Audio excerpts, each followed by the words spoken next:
নমস্কার। যুক্তি তর্ক সঙ্গে অর্কয় আপনাদের স্বাগত। আপনাদের সঙ্গে আমি অর্কপ্রভু সরকার। খাদের কিনারায় দাঁড়িয়ে আছে তৃণমূল। কেন বলছি খাদের কিনারায়? দেখুন, বিভিন্ন ওপিনিয়ন পোল যে কথাটা বলেছে, এক বাক্যে তারা বলেছে পশ্চিমবঙ্গে বিজেপির আসন 19 থেকে 29-এর মধ্যে হতে পারে, অর্থাৎ একটা হলেও আসন বাড়ছে। আর তৃণমূলের আসন কমছে। এখন দেখছি বিভিন্ন সাংবাদিক, বিভিন্ন অ্যানালিস্ট বলছেন যে বিজেপি 25টার উপর আসন পাবে। আমি প্রথম থেকে একটা কথা বলে আসছি, বিভিন্ন সূত্র মারফত, সাংবাদিকদের সাথে কথা বলে, বিভিন্ন রাজনৈতিক দলের একেবারে বুথ স্তরের কর্মী থেকে শুরু করে জনপ্রতিনিধি, মন্ত্রী, তাদের সাথে কথা বলে যে এবার বিজেপির আসন 25-এর নিচে কমার জায়গা নেই এবং তৃণমূল 15টির বেশি আসন কোনো অবস্থাতেই পাবে না। 15টা হচ্ছে তৃণমূলের ক্ষেত্রে আপার লিমিট, আর বিজেপি 25টার নিচে নামবে না, 25 থেকে 29ও হতে পারে। তাহলে এদিকে বিজেপি যত বাড়বে ওদিকে তৃণমূল তত কমবে। কংগ্রেস 2টি আসন পাবে, এ বিষয়ে আমার কোনো সন্দেহ নেই। আমি এক্সিট পোল আপনাদের নিশ্চয়ই শোনাবো। 1 তারিখ সন্ধ্যে 6টায় রাজগুরু গাঙ্গুলি তিনি জানাবেন তার ফাইন্ডিংস, আমার ফাইন্ডিংসও থাকবে, কারণ এটাকে তো উনি একাডেমিক এক্সারসাইজ করছেন।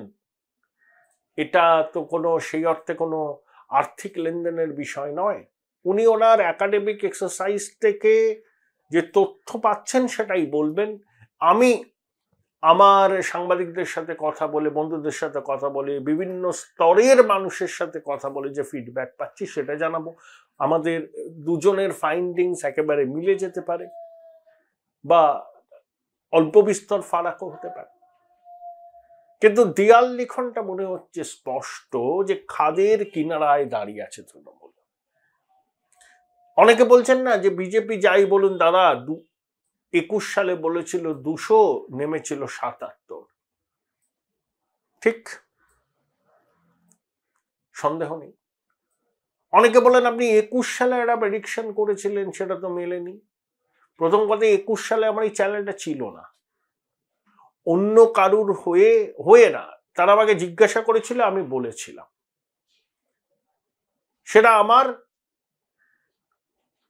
অ্যাপারেন্টলি যেমন হয়েছিল। 21 সালে আমার কয়েকটি কারণে আমার পক্ষে পশ্চিমবঙ্গ ঘুরে বেড়ানো সম্ভব হয়নি, সেই জন্য কিছুটা গলত ছিল। তবে অনেকটা মিলেছিল, অনেকটা মেলেনি। তবে আমি কখনোই বলিনি যে বিজেপি ক্ষমতায় আসছে। আমার ধারণা ছিল বিজেপি 110-15টা পাবে, কিন্তু সেটা পায়নি তারা।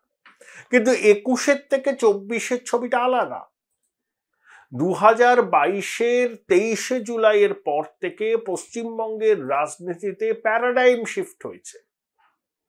যেদিনকে তৃণমূলের প্রাক্তন মহাসচিব, প্রাক্তন শিক্ষা শিল্প পরিষদীয় মন্ত্রী পার্থ চট্টোপাধ্যায় ইডির হাতে গ্রেপ্তার হলেন, সেদিন থেকেই বাংলার রাজনীতিতে প্যারাডাইম শিফট শুরু হলো। তারপর একে একে কেষ্ট, অনেক কর্তা, সর্বশেষে বালু, কিছু যুব নেতা সব গ্রেপ্তার হয়েছেন।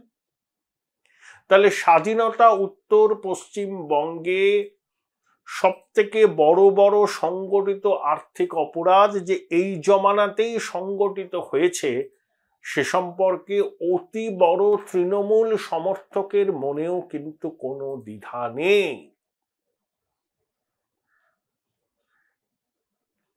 তাহলে 21-এর থেকে 24-এর লোকসভা নির্বাচনের পার্সপেক্টিভই বদলে গেছে। দুর্নীতি প্রধান ইস্যু হিসাবে দাঁড়িয়েছে, সঙ্গে মিসগভর্নেন্স, শিল্প না থাকা, বেকারত্ব, পরিযায়ী শ্রমিকদের সংখ্যার উত্তরোত্তর বৃদ্ধি। আপনি যদি তৃণমূলের ক্যাম্পেইনটা দেখেন, তারা শুধু একটা বিষয়কেই জোর দিচ্ছে, লক্ষ্মীর ভান্ডার। মা বোনেরা 1000 টাকা পাচ্ছেন, 1250 টাকা পাচ্ছেন। দেখুন, লক্ষ্মীর ভান্ডারের আমি সমর্থক, আমি কন্যাশ্রীর সমর্থক, কারণ কল্যাণময়ী রাষ্ট্র ভাবনায় মানুষের হাতে নগদ পৌঁছে দেওয়ার বন্দোবস্ত থাকা উচিত। তাহলে মাত্র 1000 টাকায় কেন?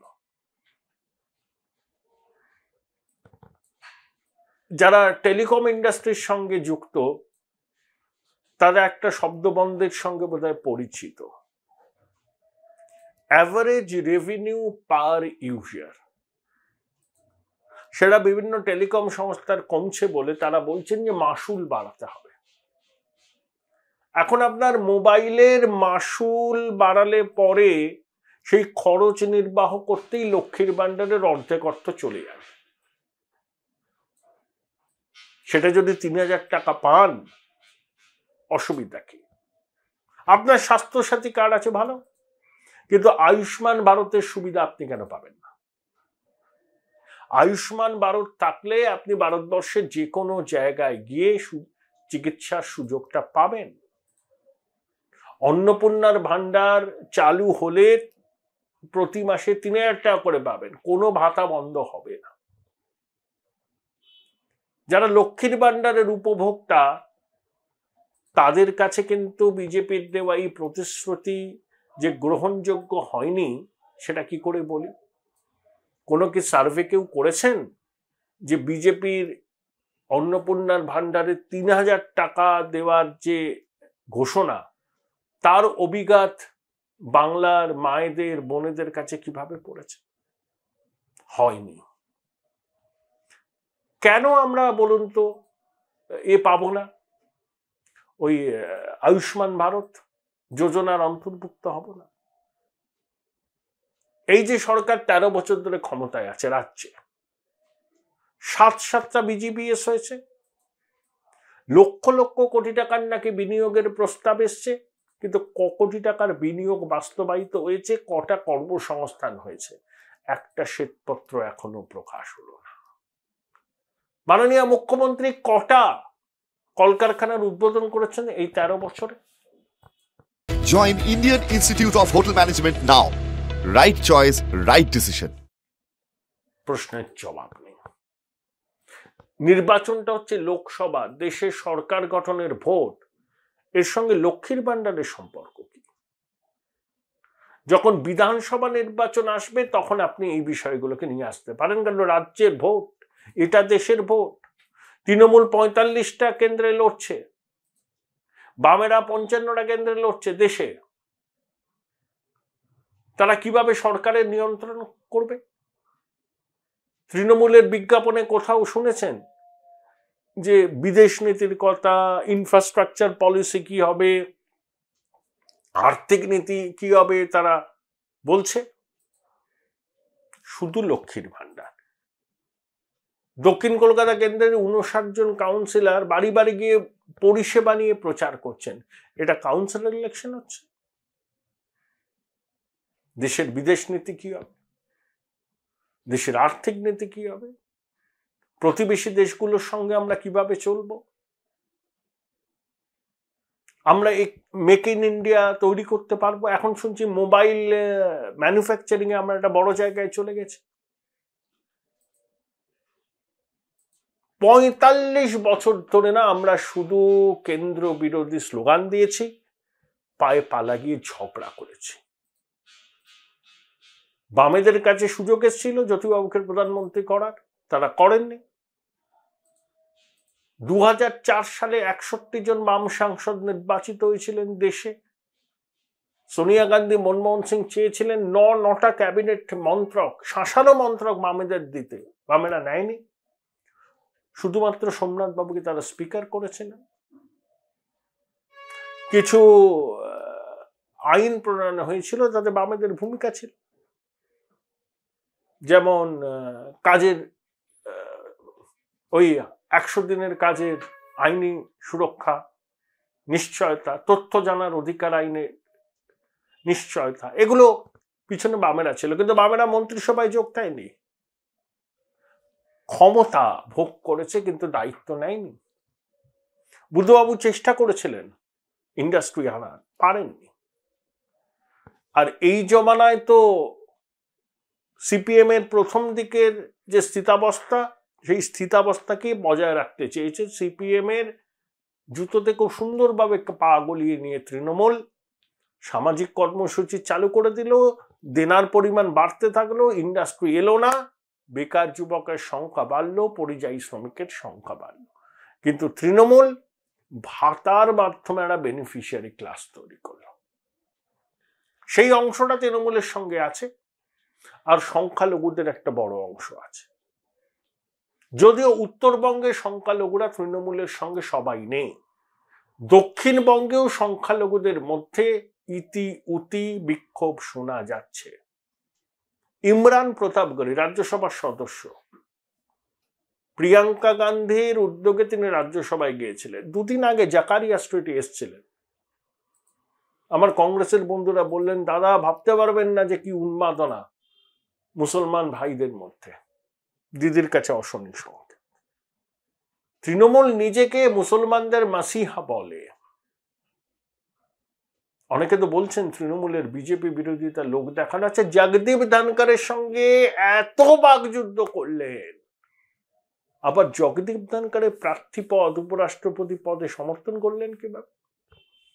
যখনই কোনো স্পর্শকাতর বিষয়ে বিল সংসদে এনেছিল বিজেপি, তৃণমূল রাজ্যসভা থেকে ওয়াকআউট করত। সাপও মরল, লাঠিও ভাঙল না। মোদিজির চোখেও খারাপ হলাম না, আর ভোট ব্যাংকেও বার্তা দেয়া গেল। খেলাটা ধরে ফেলেছে, উত্তরবঙ্গে আগেই ধরে ফেলেছে, দক্ষিণবঙ্গেও ধরে ফেলেছে। তাই খাদের কিনারায় দাঁড়িয়ে আছে। দক্ষিণবঙ্গের অনেক কেন্দ্রে বাম কংগ্রেস প্রার্থী ভালো ভোট পাবেন। দমদমে পাবেন, যাদবপুরে পাবেন, কলকাতা উত্তর অধ্যাপক প্রদীপ ভট্টাচার্য পাবেন। অতএব সংখ্যালঘুরা যারা তৃণমূল সরকারের প্রাণ ভোমরা, তাদের একটা অংশের মোহ ভঙ্গ হয়েছে যে তারা হচ্ছে রান্নায় তেজপাতা, শুধু ভোটের সময় তারা মুখে ধর্মনিরপেক্ষতার বাণী আওড়ানো, আর সংখ্যালঘুদের স্বার্থের সঙ্গে যুক্ত কিছু লোকসভায় পাশ হলে, যেটাকে সংখ্যালঘুরা চায় বিরোধিতা করুক, রাজ্যসভা থেকে ওয়াকআউট করে সংখ্যা কমিয়ে দেওয়া।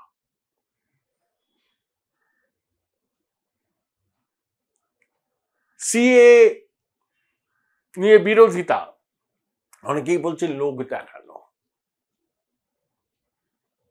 এই খেলাটা ধরে ফেলেছে। তাই ভোট ব্যাংকের একটা অংশ যদি বাম, কংগ্রেস, আইএসএফ এর দিকে যায়, দিদিমণির তো চিন্তা বাড়বে। বিভিন্ন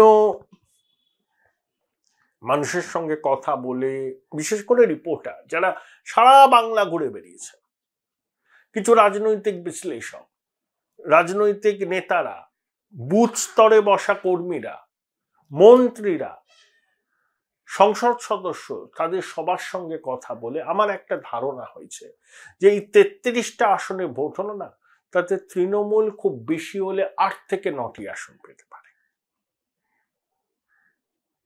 সপ্তম পর্যায়ে 9টি আসনে ভোট হবে। সবগুলো জেতার জায়গায় তৃণমূল এবার নেই। ধরুন 6টা জিতলো, ধরুন 7টা জিতলো, 7টা জিতলেও 15টার বেশি আসন তারা পাবে না। অর্থাৎ 22 থেকে কমে যদি 14-15 হয়, তাহলে সেটা তৃণমূলের কাছে বিপর্যয়েরই নামান্তর। তাই বললাম না, খাদের কিনারে দাঁড়িয়ে আছেন। মমতা বন্দ্যোপাধ্যায় বুঝেছেন, সেই জন্যই বোধহয় 1 জুন ইন্ডি জোটের যে বৈঠক হওয়ার কথা, তাতে তিনি যাবেন না বলে জানিয়ে দিয়েছেন। কারণগুলো দিয়েছেন, ভোট চলবে, তারপরে রেমালে ক্ষতিগ্রস্তদের পরিদর্শনের ব্যাপার আছে। কিন্তু যদি আশার আলো দেখতেন না, তিনি চলে যেতেন। যেহেতু আশার আলো দেখছেন না, দেয়াল লিখন পড়ছেন যে তৃতীয়বারের জন্য মানুষের ভোটে জিতে প্রধানমন্ত্রী হতে চলেছেন নরেন্দ্র মোদী, পণ্ডিতজি রেকর্ড স্পর্শ করবেন এবং তৃণমূলের বিপর্যয় হবে, সেটা আন্দাজ করেই 1 জুন ইন্ডি জোটের বৈঠককে এড়িয়ে যাচ্ছেন মুখ্যমন্ত্রী। তাই বললাম, খাদের কিনারায় দাঁড়িয়ে আছে তৃণমূল।